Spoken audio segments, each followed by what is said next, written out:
Since the success of Operation Sindoor, Indian government has decided that it will send all-party MP delegations to multiple countries. And to talk more about these delegations and the purpose that they will serve, I'm joined by none other than leader of one such panel, Jay Panda, BJP parliamentarian, and of course BJP Vice President joining us. Thanks a lot for your time. Give me a sense of what is it that you hope to achieve when you visit countries like Saudi Arabia, Kuwait. That's the delegation that you are leading from the government side. What is the idea behind this and what is it that you hope to achieve?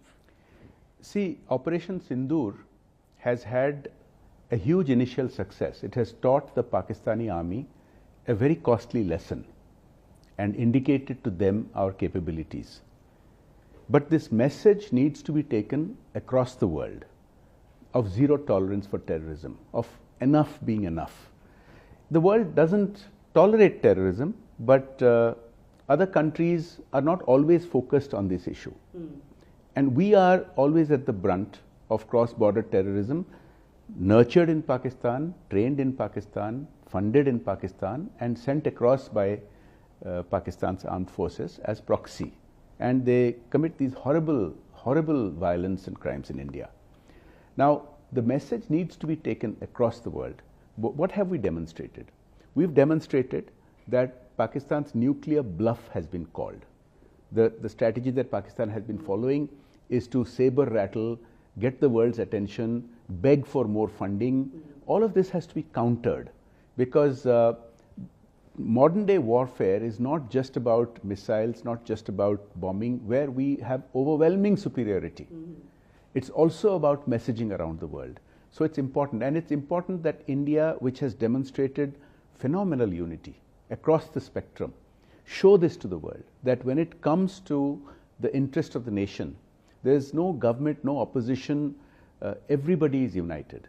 And this message is going to get taken out by all these groups that are going out. Before I get into the details of exactly where you will be visiting and when, but this message about Pakistan being a sponsor of terrorism against India, or the fact that terrorist groups operate with impunity inside Pakistani territory, it's not something that is new. Americans, for example, know this very well. Osama bin Laden and others were found in Pakistan when they were looking for him. Why is it that the world, you think, doesn't get this message when it comes to India?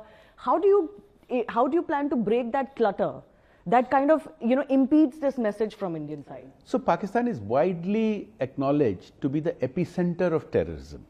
As you mentioned, even the 9/11 bombers had a connection to Pakistan. You've had many instances in the UK, in Europe, other parts of the world, other incidents in the US where there is a Pakistani connection. Everybody knows that Pakistan is really the main fomenter of terrorism certainly in this part of the world, but it affects everybody else. Now, as I said, we in Bharat, we continually are at the receiving end.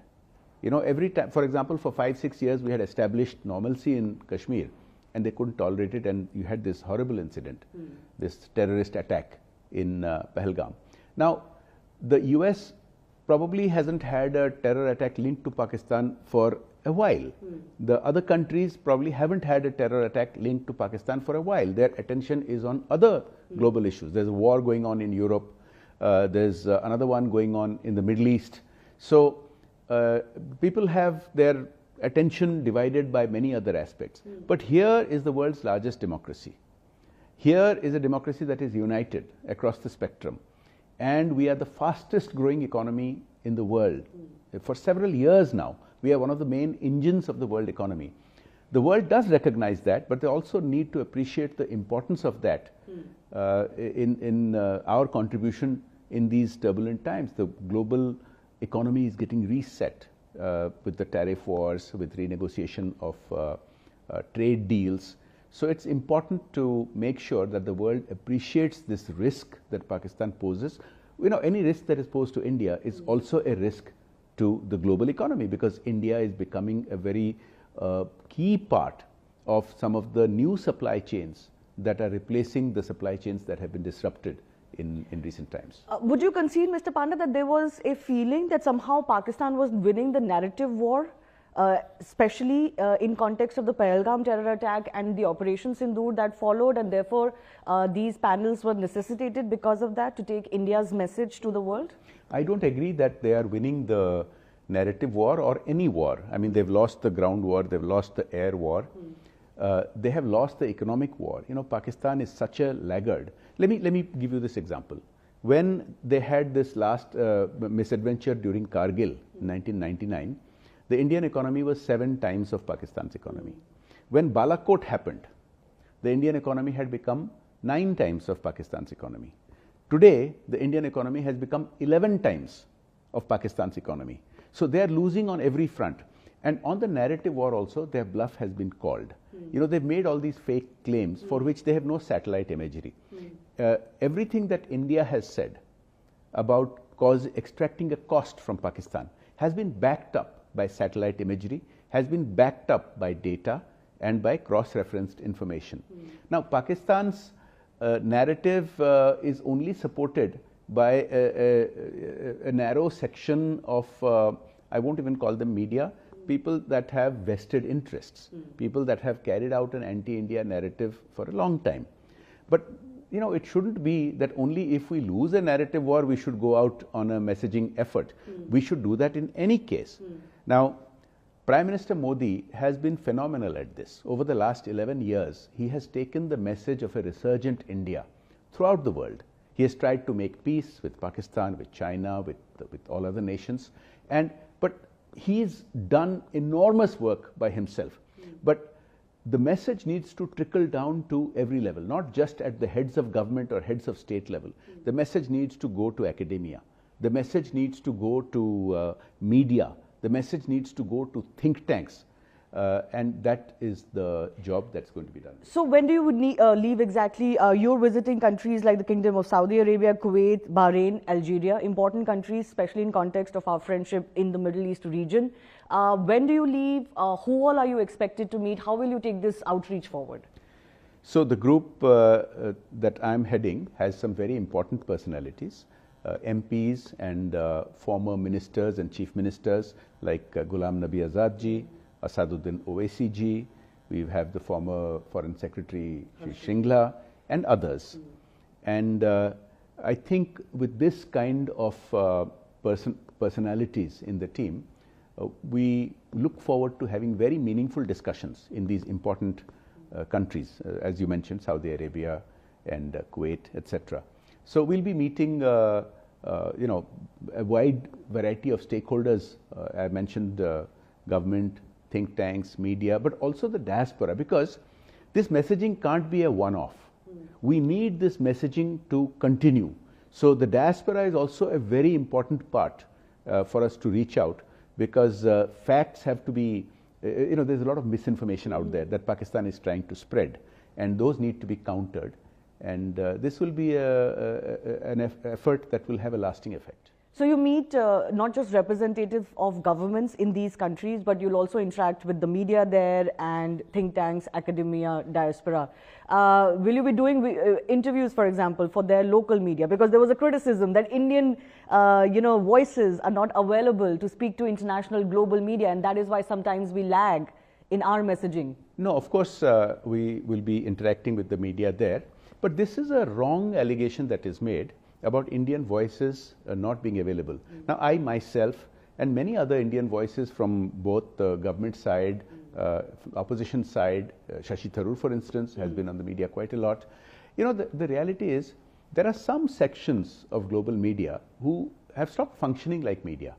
They start functioning as some kind of extension of the propaganda that goes on. Now, without naming it, let me tell you, there are some very, very well-known global magazines and TV channels. So when you say that Jammu and Kashmir saw normalcy in the last 6 years, they use the phrase, India claims that it saw normalcy, as if it is not factual, as if they couldn't verify it themselves, right? Now, when they talk about terrorist attacks on India, they don't call them terrorists. They call them gunmen, they call them something else.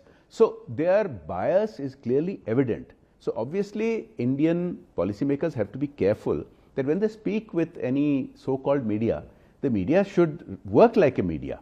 We are available to anybody that's a real journalist. What do you think would be your greatest challenge when you go on an outreach program like this? Because the global position on Kashmir is what it is. They call our part Indian administered Kashmir. Most media, they call POK Pakistan administered Kashmir. They don't truly understand the nuances of the Kashmir issue, as has been evident from Donald Trump's statements recently. They don't really get it. What would be your greatest challenge? To explain to them the fact that Pakistan uses Kashmir as an excuse to foment trouble, or that India has drawn a red line when it comes to tolerating terror on its on its territory, and there will be military action that India will not be apologetic about if Pakistan was to attempt this anymore. What is the one singular message, and what is going to be your greatest challenge, you think? You referred to a phrase that they use called Indian administered Kashmir. Some of them are so shameless that they call it Indian occupied Kashmir, whereas when independence happened, by the rules that applied to all the princely states, all the 500 odd princely states which went to either India or to Pakistan or to what is now Bangladesh, in those implementation of those same rules, Jammu and Kashmir came to us. So the legitimacy is only of India. There can only be a part which is POK, Pakistan occupied, because they have no legitimacy by any means. They just came in and they occupied it. And there is a part that they have given to China. So this the clarification has to start from the roots of these things. The second thing is, yes, this nuclear blackmail that Pakistan has been indulging in is shameful, because powers that have achieved nuclear capabilities over the last 80 years have used that to achieve some kind of détente, some kind of deterrence, not as an umbrella for carrying out terrorism. Now, the Modi government has proved, starting with Balakot in 2019, in fact even before that with the surgical strikes, and now especially, that without going anywhere near the nuclear threshold, a very heavy cost can be extracted from Pakistan. And the message that the Prime Minister has given, that we have zero tolerance. This is not the India that Pakistan engaged with through terrorism in Mumbai in 2008 or earlier, when we used to have attacks in Delhi every other week. This is an India which will not tolerate. And so the clarification that Operation Sindoor has only been paused, and that any terror attack will lead to retaliation, is the message, so that the world needs to pay attention. That it's, they have only paid attention to Pakistan doing something dastardly and getting the world's attention. This also needs to get the world's attention, that there will be costs every time that such a deed is done by Pakistani proxies. Speaking of Pakistan, they're also, aping a lot of what India has been doing. For example, Prime Minister went to the Adampur base, and then their Prime Minister went to a base. Obviously, the two visits were complete chalk and cheese. But they're also sending, under Bilawal Bhutto, delegations to certain countries. There is also some comparison going on between our Shashi Tharoor and their Bilawal Bhutto. How do you see their attempt to ape India again in sending delegations overseas? I have interacted with many Pakistani politicians, including the last couple of prime ministers. I have not engaged with Bilawal Bhutto, but I've seen a couple of videos. Now, from the speeches that he has made on these recent issues, it comes across as very childish and has been made fun of.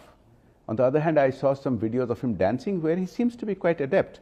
I think that's where he really should be focusing his talents on. So no competition there, as far as our panels are concerned and one headed by him is concerned. Look, we have Shashi Tharoor, we have Ghulam Nabi Azad, we have Supriya Sule, we have Kanimodi, we have Mr. Jha, there's me, there's Asaduddin Owaisi, there's Rekha Sharma. I can go on and on. We have people from across the board. Now, there, of course, they try to copy India all the time. But, the way they mistreat their own former leaders, with Imran Khan in jail, obviously he can't speak on their behalf. So the comparison ends right there. And, I don't think any of the people we are sending out for these discussions are more known for their dancing than their speeches. All right, I'll leave that one there. But, speaking of Indian voices, the Congress party is a little bit upset that the government has chosen the likes of Shashi Tharoor and others, not the ones that they had, kind of names that they had put forward. They're a little bit upset that the government tried to play certain games with them by selecting the likes of Shashi Tharoor and, other individuals. Look, we have, not just now with these teams going out, but for the last so many weeks, you have seen phenomenal unity across the political spectrum, across opposition, across government, regional level, national level, in society, different sections of society. So I don't think we should engage in fostering any kind of controversy. Everybody that's here, whether they are Congress MPs or ex-MPs or people from BJP or other parties, there's DMK, there's NCP and others, they're Indians first and foremost. They've made it clear. And I think we should cherish that and we should take that forward without getting into any of these controversies. Some parties are even pulling out their MPs.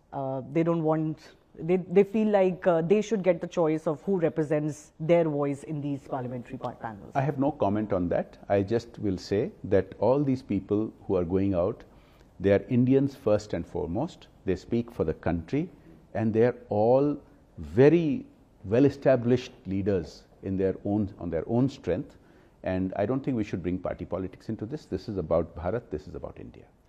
You mentioned the likes of Asaduddin Owaisi are in your panel.